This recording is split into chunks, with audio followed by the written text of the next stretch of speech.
अगर मान लिए ये वीडियो अगर मोदी जी देख रहा है कि 15 वर्ष पहले आ रहे हैं, मतलब 15 वर्ष को आएंगे, तो क्या मैसेज रहेगा उनके लिए? फिल्म में भी जब आप लोग बैठे थे तो जयराम भी वहाँ उपस्थित थे, उनसे क्या कुछ आश्वासन मिला था? में तो मोदी आ रहा है ना फिर। तो देखिए, किसी के आने जाने से समस्या का समाधान थोड़ी होता है। तो जब भी झारखंड में जब भी मोदी आएंगे तो कुछ न कुछ नहीं, अगर नेता लोग के आने से समस्या समाधान होता तो ये स्थिति नहीं रहती। तो उसी समय उन्होंने हम सारे लोगों को विस्थापन के बदले में नौकरी और जमीन के बदले में जमीन देने का वादा किया था, लिखित तौर पे वो भी।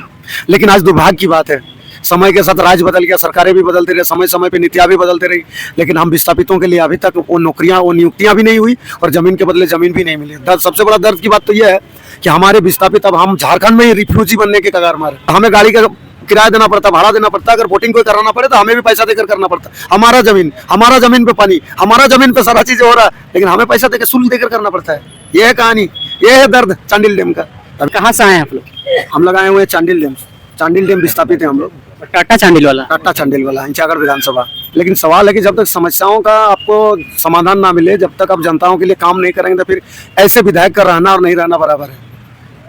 जैसे कि आपको पता है कि चांडिल डैम बन के बाहर से जितने भी लोग जाते हैं चांडिल डैम को देखने के लिए, बड़ी सुंदर रहता, प्राकृतिक लगता, बहुत अच्छा नज़ारा देखने मिलता है। लेकिन उस डैम के उस पर जहाँ पर पानी है, उसके पीछे कितनी दर्द छुपा हुआ है, कितने आंसू दबा हुआ, कितने खून उसमें दबा हुआ, कितने लाशें दफन किया हुआ, ये किसी को नहीं दिखता है। आज 42 साल हो गया चांडिल डैम का निर्माण होकर, 1978-80 में बना है। दुख की बात है, दर्द की बात है कि जो जमीन हम लोग देश के विकास के लिए, राष्ट्र के विकास के लिए दिए थे, उस जमीन के बदले में ना हमें मुआवजा सही से मिला, ना नियोजन मिला, ना पुनर्वास के लिए जमीन मिला, और ना ही सरकारी नौकरी मिली। आज दर दर भटक रहे, चौथा पीढ़ी चल रहा है, हम लोग तीसरा पीढ़ी के लोग हैं। आज उस समय में जो जमीन देने वाले, अभी उनका कोई माता पिता फिर पूर्वज लोग तो है ना? अभी है पूर्वज, सभी लोग तो नहीं है। अब बताइए, 80 साल 90 साल हो गए, कई सारे गुजर गए, उनके आश्रित हम सारे लोग हैं, जो कि इसी उम्मीद से हम लोग लगातार आंदोलन कर रहे हैं कि हमें अपना हक मिले, अधिकार मिले। आप लोग क्या चाहते हैं? क्योंकि ये तो सरकार अपना अंदर में तो रख लिया ना, अपना अंडर में रख लिया है। हाँ, विभाग सरकार के अंदर में ही विभाग आता है, जल संसाधन विभाग के अंदर ही ये चांडिल डैम भी आता है। हम लोग का अलग कोई मांग नहीं है। जब डैम का निर्माण किया गया था तो उसी समय उन्होंने हम सारे लोगों को विस्थापन के बदले में नौकरी और जमीन के बदले में जमीन देने का वादा किया था, लिखित तौर पे वो भी। लेकिन आज दुर्भाग्य की बात है, समय के साथ राज्य बदल गया, सरकारें भी बदलती रही, समय समय पे नीतियां भी बदलती रही, लेकिन हम विस्थापितों के लिए अभी तक वो नौकरियां, वो नियुक्तियां भी नहीं हुई और जमीन के बदले जमीन भी नहीं मिली। सबसे बड़ा दर्द की बात तो यह है कि हमारे विस्थापित अब हम झारखंड में ही रिफ्यूजी बनने के कगार मारे। झारखंड प्रदेश में 40 साल पुराना मामला जो आप लोग बता रहा है, इससे पहले भी आप लोग कहीं विधायक मंत्री लोगों को औपचारिक तरीके से जो पत्रचार के माध्यम से आप लोग इसका सूचना दिए थे कहीं? देखिए, 40 साल पूर्व तो डैम निर्माण जब हो रहा था तो हमारे वहाँ के हमारे पूर्वज लोग इसके विरोध में कई मीटिंग भी किए, रैलियाँ भी किए, अनशन भी किए, धरना भी किए। लेकिन दुर्भाग्य की बात है, उस समय जो बिहार सरकार थे, हमारे वहाँ पर ऐसे ही बैठक ही चल रहा था, अनशन पे बैठे हुए थे लोग, और उस समय बिहार प्रशासन ने गोलीबारी किया था, गोली चलाया था उसका विरोध में। हाँ, वो डैम बनने के विरोध में हम विस्थापित लोग वहाँ पर बैठक किए हुए थे। उस समय बिहार सरकार की तरफ से, प्रशासन की तरफ से गोलियाँ चलाई गई थी, जिसमें कि हमारे कई लोग शहीद भी हुए थे, जिसमें पहाड़ू महतो, गंगाधर महतो ये शहीद हुए थे, कई सारे लोग घायल भी हुए और कई सारे लोग घर जाने के बाद भी देहांत हुए थे। तो ऐसा नहीं कि हम सारे लोग आज से लड़ रहे हैं, हमारे पूर्वज भी लड़ते हुए आए हैं, हमारे जो पिता मम्मी सारे लोग भी लड़ाई किए हैं। अब ये लड़ाई हम लड़ रहे हैं, लेकिन ये अंतिम लड़ाई है, अंतिम लड़ाई। इसमें जो विस्थापित कितना लोगों का करीब विस्थापित हुआ है, मतलब कितना लोगों का जो गाँव अंडर में है? मौजा 84 मौजा है, 116 गांव है, 116 गांव यानी एक जिले के बराबर है। चारों प्रखंड में ऐसा कोई प्रखंड नहीं है जहां पर प्रभावित ना हुआ हो हमारे अनुमंडल के। अभी तक कोई किसी तरह का आश्वासन मिला है कि हम लोग आप लोग को मुआवजा देंगे या फिर नौकरी देंगे या फिर कोई किसी तरह का आश्वासन मिला? हाँ, आश्वासन तो हर दल, हर लोग देता ही है। मेरे बगल में बैठे हुए हैं, देखिएगा उनका बैनर में भी हमारे विधायक महोदय का देखिएगा घोषणा पत्र, जब चुनाव में आए थे तो सबसे पहले ऊपर में ही लिखा हुआ है कि हमारा अगर सरकार बनता है, पहला ही पॉइंट पे लिखा हुआ है तो हम विस्थापित आयोग गठन करेंगे और स्वर्णरेखा डैम के जितने भी विस्थापितों का समस्या का समाधान करेंगे। और थोड़ा नीचे जब आइएगा घोषणा पत्र में तो देखिएगा वहाँ पर लिखा हुआ है कि रोजगार सृजित करेंगे, सारा चीज करेंगे। आश्वासन तो मिलता ही है, लोग बताते भी हैं देंगे, लेकिन सिर्फ छलावा होता है, दिखावा होता है। हम सारे आप लोग मांगने का जो तरीका गलत नहीं लग रहा है? क्योंकि आप लोग चुनाव के समय में जब मांगेंगे तो आश्वासन तो मिलेगा ना, इस तरह का फिर छलावा होगा।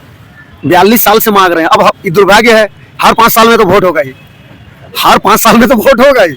हम तो 42 साल से लड़ रहे हैं अभी यहाँ जो आए हैं 122 दिन अनिश्चितकालीन धरना कर आए हैं। चांडिल में बैठे हुए थे 16 जून से, 122 दिन जब वहाँ धरना पर बैठे, हमारा वहाँ सुध लेने वाला कोई नहीं, ना विधायक, ना संसद, ना विभाग, ना सरकार। जमीन तो आप लोग अपना अनुदान से दिए है ना, तो दान में दिए है ना, आप लोग बैठक करके ना दिए हैं कि ऐसे अधिग्रहण कर दिया है? नहीं, जब भी कोई अधिग्रहण करेगा तो वो तो धान में नहीं आता है, वो तो लिखा पढ़ी एग्रीमेंट बनने के बाद ही होता है। अब मेरा और आपका कुछ लेन देन का बातें होगा। अब मैं आपको जमीन दे रहा हूँ, आप मुझे बोलेंगे कि जमीन के बदले में मुझे ये देना है, एग्रीमेंट कर लीजिएगा। सारा चीज लेने के बाद आपका काम हो जाएगा, जमीन मिल गया, उसके बाद आपका ही सरकार, आपका ही प्रशासन, आपका ही नियम, आपका ही कानून। जब आप नहीं करिएगा तो क्या हम आम जनता आपसे तो लड़ नहीं पाएंगे। अगर डंडा या फिर गाली गलौज करके होता तो लिए रहते। ये तो संवैधानिक तरीके से लेना होगा ना, और संवैधानिक तरीके से ही हम लोग चल रहे हैं, संविधान के दायरे में ही रहकर लड़ाई लड़ रहे हैं, क्योंकि हमें परमानेंट इलाज चाहिए, हमें परमानेंट सोल्यूशन चाहिए। आज हम सारे लोग बेघर होने के कगार पर हैं। 116 गांव 2027 तक जो जलमग्न होने के कगार पर है। आज उस 116 गांव में लगभग आज के डेट में 2 से 2.5 लाख लोग हम लोग निवास कर रहे हैं। हमारा आजीविका वही बचा हुआ जमीन, वही बचा हुआ बाड़ी से हम लोग खेती गृहस्थी करके, बैल बकरी मुर्गी पालन करके चला रहे हैं। आजीविका इतना सारा चीज चल रहा है। अगर हम अचानक से बिना कुछ प्राप्त किए मुआवजा लिए अगर हम सारे लोगों को वहां का छोड़ना पड़े तो हम जाएंगे कहाँ? कुछ लोगों को पुनर्वास स्थल पर बसाया गया, कुछ लोगों को। आज दुख की बात है, उन पुनर्वास स्थल में बैठे हुए जितने भी लोग हैं उनको जमीन का पट्टा नहीं मिला, जिस वजह से अभी तक उनका आय प्रमाण पत्र, जाति प्रमाण पत्र, स्थायी निवासी कुछ बन नहीं रहा है। आज झारखंड में देश के विकास के लिए हम लोग जमीन दिए, आज झारखंड में ही आज रिफ्यूजी बनने वाले, कुछ लोग तो बन गए। झारखंड में तो विकास तो हो रहा है ना, टाटा स्टील में जा रहा है जितना भी पानी, आप लोग कितना भी लोग तो नहीं पी के खत्म नहीं कर रहे हैं। हाँ, सही बोले आप। ये जो चांडिल डैम का निर्माण हुआ है ये सिर्फ कॉर्पोरेट के लिए ही हुआ है। चांडिल डैम नाम है स्वर्णरेखा मल्टीपर्पज, यानी कि बहुउद्देश्य परियोजना। अभी तक सबको पता है 2 उद्देश्य पूरा हो रहा है। पहला पूरा हो रहा है टाटा कंपनी को जल, जैसे कि आप सारे लोग आप जैसे बोल रहे हैं कि टाटा को पानी जाता है, और टाटा के साथ साथ वो भी अपने और लोगों को पानी देता है। ये बहुत अच्छी तरीके से हो रहा है, इसमें कोई दो मत नहीं, दो राय नहीं है। और दूसरा होता है जो बाहर से लोग जाते हैं डैम का सेल्फी लेते हैं। ये 2 काम बहुत अच्छा से हो रहा है। बाकी अच्छा, आसपास में जितने भी जो पर्यटन स्थल जो दर्शक आते हैं देखने के लिए, आसपास में आप लोग को ऐसे कोई व्यवस्था दिया गया है भाई आप लोग यहाँ पे रोजी रोजगार करिए, ऐसा कुछ लोगों को दिया गया, लेकिन हम लोग को नहीं। ऐसे कैसे हो सकता है?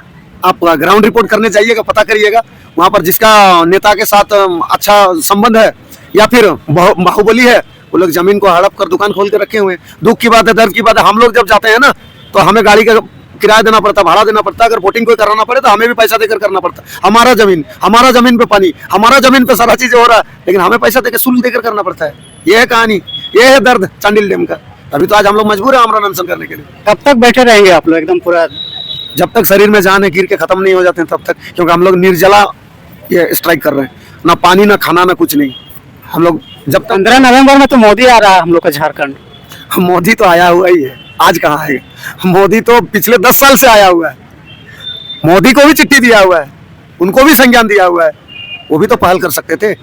उनके यहाँ भी जल संसाधन विभाग है, जल संसाधन मंत्री गजेंद्र सिंह शेखावत, उनको भी संज्ञान दिया हुआ है, वो भी तो जानकारी ले सकते थे, उनको भी तो पता होनी चाहिए। तो मोदी अब क्या आएंगे? वो तो आए हुए, अब तो जाने का समय आ गया उनका। 2024 उनका जाने का समय आया है, आने का मत बोले, 10 साल पहले ही हुआ है। चलिए, क्या नाम है सर आपका? मेरा नाम है राकेश रंजन, मैं चांडिल से हूँ। सर कब तक बैठे रहेंगे आप लोग? एकदम अनिश्चित काल के लिए आप लोग बैठ गए हैं। देखिए, कोई अपने स्वेच्छा से बैठता नहीं है। जब परेशानी आए तो बैठेगा, और जब तक समाधान नहीं होगा तब तक बैठे रहेंगे। नहीं तो आप लोग अपना पूर्वज लोग जमीन तो दे दिया है दान में, फिर आप लोग आज मांग क्यों कर रहे हैं? क्योंकि जमीन जिस उद्देश्य को लेकर के दिया है उसका फुलफिल तो होना चाहिए ना। अगर गवर्नमेंट किसी जमीन को अधिग्रहण करती है तो उसका कुछ नियम होता है। आप उसका मुआवजा दीजिएगा, उसको रोजगार से जोड़िएगा, उसको सुविधाएं दीजिएगा। आप कुछ नहीं दीजिएगा तो हम विरोध करेंगे। ये स्थिति है। जमीन 60 रुपये के हिसाब से ली गई थी, आज का जमीन का क्या 60 रुपये रेट है? अभी सारा मतलब घर डूब गया है, जमीन डूब गया है, लोग जाएंगे कहाँ? इसी उद्देश्य को लेकर के हम लोग बार बार संज्ञान में सरकार को दे रहे हैं कि आप हमारी समस्या का समाधान कीजिए, नहीं तो हम आगे भी जाएंगे, न्यायालय भी जा सकते हैं, फिर कोर्ट करेंगे, केस के माध्यम से लेंगे। अगर ऐसे मिलता है तो ठीक है, नहीं तो हम लोग कोर्ट करेंगे, कोर्ट केस करके लेंगे। कोर्ट केस करने से हो जाएगा, मिल जाएगा, एकदम होगा, 100% होगा। उसमें फिर धरना बैठने की क्या जरूरत है? धरना इसलिए बैठ रहे हैं, पहले हम सूचित कर दे रहे हैं कि आप अगर कर दे रहे हैं तो हमको कोई जरूरत नहीं है कोर्ट जाने की। कोई भी जमीन लिया जाता है, अधिग्रहण किया जाता है तो उसका कुछ सिस्टम होता है, उसके कुछ प्रावधान होते हैं। अच्छा, अभी तक जो आप लोग धरना पे बैठे हैं, झारखंड के जो भी विधायक मंत्री लोगों को पता है कि भाई चांडिल डैम कि विस्थापितों को राजभवन के सामने में बैठा हुआ है? जरूर पता होगा, सारे न्यूज चैनल में आ रहे हैं, पेपर में आ रहे हैं, मीडिया में आ रहे हैं, सबको पता होगा। लोग जानबूझ के नहीं आते हैं, क्योंकि जो राजनेता होते हैं आज के डेट में, उसको जनता की समस्या से कोई मतलब नहीं रहता है। वो सिर्फ इलेक्शन जीतते हैं, अपना उपयोग करते हैं, अपना पैसा कमाते हैं, फिर आराम से रहते हैं। अगर पब्लिक के हित में रहते हैं, पब्लिक की सोच रहते हैं, तो उनको अपने पता करना चाहिए कि इनकी क्या समस्या है। वो इस पर जाते ही नहीं है। ये हमारे झारखंड का दुर्भाग्य है। चुनाव में तो मोदी आ रहा है ना, फिर तो देखिए, किसी के आने जाने से समस्या का समाधान थोड़ी होता है। तो जब भी वो अपने काम के लिए हमारे झारखंड में जब भी मोदी आएंगे तो कुछ न कुछ नहीं, अगर नेता लोग के आने से समस्या समाधान होता तो ये स्थिति नहीं रहती। नेता अपने काम के लिए आ रहे हैं, उनका अपना कुछ मकसद होगा, इसलिए आ रहे हैं। अगर आते, उनको क्या पता नहीं है कि स्वर्णरेखा परियोजना 40 साल से बनी हुई है और उसका समस्या है, सबको पता है, सबको लिख के दिया गया है, मीडिया में भी देख रहे हैं, सब कुछ देख रहे हैं। अगर वार्ता के लिए आते हैं, वार्ता हो जाएगी तो समाप्त हो जाएगी अनशन, लेकिन नहीं आएंगे तो फिर चलता रहेगा, जारी रहेगा। आम पब्लिक के पास हथियार ही क्या है? वो सिर्फ विरोध कर सकता है, अनशन कर सकता है, आमरण अनशन सब कुछ कर सकता है, लेकिन विरोध में और क्या कर सकता है? उससे लड़ तो नहीं सकता ना। ये स्थिति है, ये पूरे देश की स्थिति है। जहाँ तक हमारे राज्य की बात है, वो तो और दुर्भाग्य है कि लोग जमीन देते हैं, कंपनियां बनती है और वो बेघर हो जाते हैं। ये बड़ी समस्या है, इस पर सरकार को ध्यान देना चाहिए। नहीं, इसके लिए जो तमाम जो कानून तो बनाई गई है ना, जमीन बचाने के लिए, जमीन को जितने भी जो अधिग्रहण को रोकने के लिए, इन सब पर कितना धरातल पर काम हो रही है? देखिए, नेताओं के लिए कोई कानून नहीं होता, वो पब्लिक के लिए बना दिए जाते हैं कि आपको ये काम करना है। नेता का कोई कानून नहीं होता है। अगर नेता लोग का कानून होता है तो उनको समझ में आ जाता है, तो फिर काम किए रहते ना। तभी धरने देने की जरूरत क्या है? ये लोग पैदल आते हैं, चांडिल से लेकर यहाँ तक पैदल आते हैं, उनको पैदल आने की जरूरत क्या है? आपको अगर नेता को अगर काम करना रहता है तो कर देना चाहिए था। 40 साल से इनको मांग करने की क्या जरूरत है? आप जमीन ले लीजिएगा, सारा जमीन डूब जाएगा। आप जिस उद्देश्य के लिए लीजिएगा वो नहीं दीजिएगा, जमीन दीजिएगा तो उसका पट्टा नहीं दीजिएगा, लोग जाएंगे कहाँ? अब इनके पास जीने मरने के अलावा कुछ नहीं है। अरे पट्टा मतलब जमीन जब लिया जाता था तो विस्थापित लोगों को कोई सरकारी जगह में बैठा करके कुछ छोटी सी जमीन जैसे 25 डिसमिल आसपास दे करके उसका पट्टा दिया जाता था, ताकि उसमें वो रसीद लेकर अपना पेपर वर्क कर सके। लेकिन वो भी नहीं हो रहा है। लोगों का जातीय आवासीय नहीं बन रहा है, नौकरी नहीं कर पा रहे हैं, क्या करेंगे? तो धरने पर बैठने के अलावा कोई चारा नहीं है। हमारा जमीन का मालिक तो अब सरकार हो गया है ना।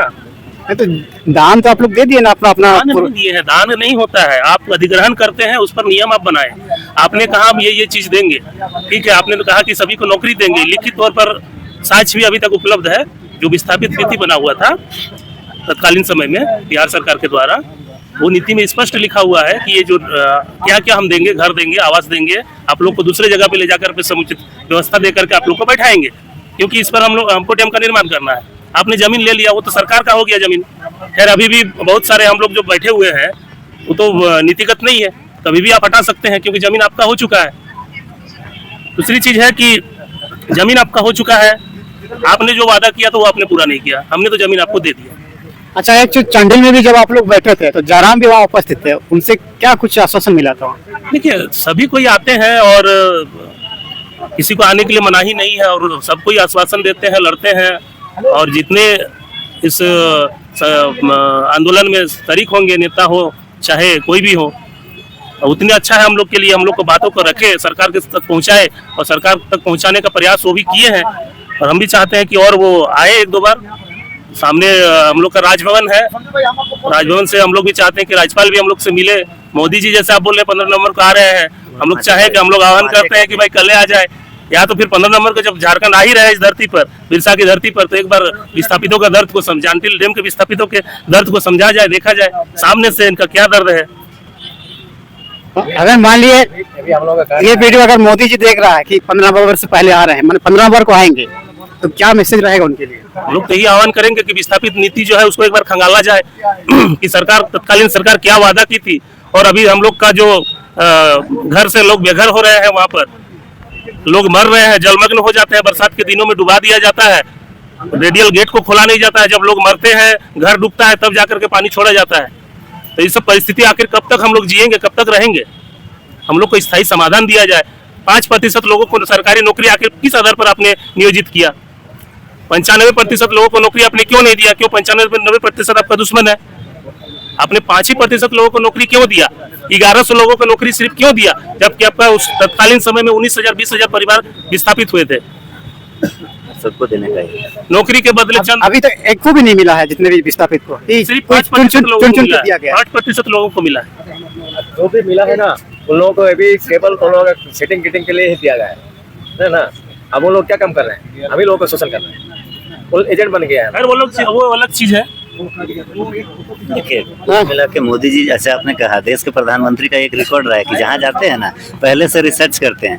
तो हम चाहेंगे कि विस्थापितों पर भी रिसर्च करके आए। अभी उनके पास 15 दिन टाइम है, वो रिसर्च करके आए कि झारखंड में कितना जगह विस्थापन हुआ है और कितना जगह वो विस्थापन का जो आपका LA केस होता है उसमें लिखा हुआ होता है कि किस विस्थापित को क्या देना है, झारखंड में कितने लोगों को विस्थापित किया गया है और कितने लोगों को उसका लाभ मिला है, ये वो रिसर्च करके आए। और हम तो चाहेंगे कि वो अपने जो 15 नवंबर में आएंगे तो अपने भाषण में वो बताएं इस बारे में, तब हम जानेंगे कि वो सही में कानून NRC कानून लागू होता है तो हम हाँ, लोग कौन सा पेपर एक दिखाएंगे? देश, एक हमारा देश। खतियान नहीं है, आपने जमीन ले ली अपने नाम पर, हम क्या दिखाएंगे आपको NRC और CA में? प्रधानमंत्री हमें कहते हैं बताएं। एक देश एक कानून का बात करते हैं, लेकिन यही नर्मदा योजना है जो वहाँ पे विस्थापितों को, वो भी पुराना ही योजना था, कंप्लीट हुआ अभी, वहाँ के विस्थापितों को अभी के हिसाब से मुआवजा मिला है।